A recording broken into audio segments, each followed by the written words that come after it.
if you peel back the layers of an onion, you'll realize that you'll get to the root of it, which was sin produces everything. And I started to realize, oh, I was looking at it from a wrong perspective.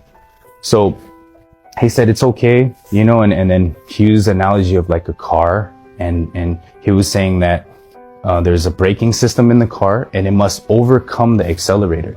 Otherwise, you know, if the accelerator overcomes the brake, we will crash, right?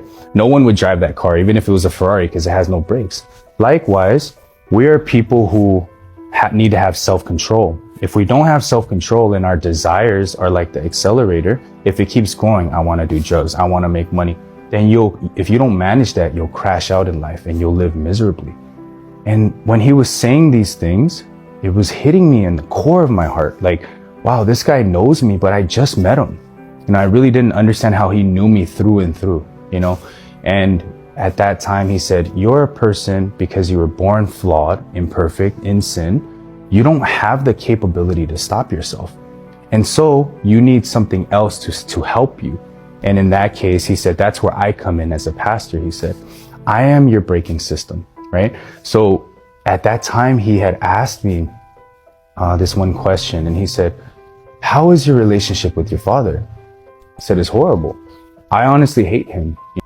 I feel like the reason why I joined a gang, the reason why I was angry, the reason I was so like violent was because of my father.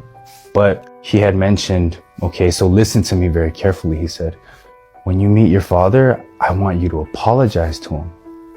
And I was like, what? Excuse my language, but honestly, because I didn't ask to be born. He had a responsibility to take care of me. But when I was born, you know, he beat me and he wasn't there for me.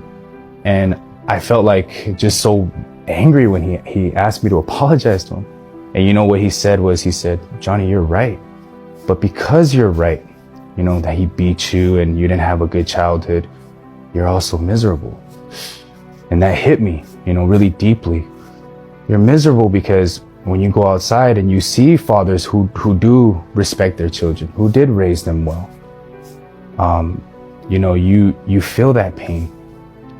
And he said, you know, why do people argue? Why do people fight? Why is there no peace? Because two people are right. You're right, I'm wrong. The other party thinks, no, I'm right, you're wrong, right? And then they start to fight, and then there's no peace. But when one person becomes wrong, he says, then everything drops and then they can start to heal. Peace starts to come in, you know, and they're able to grow. So he said, you don't understand it. I ask that you accept what I'm saying and just move forward.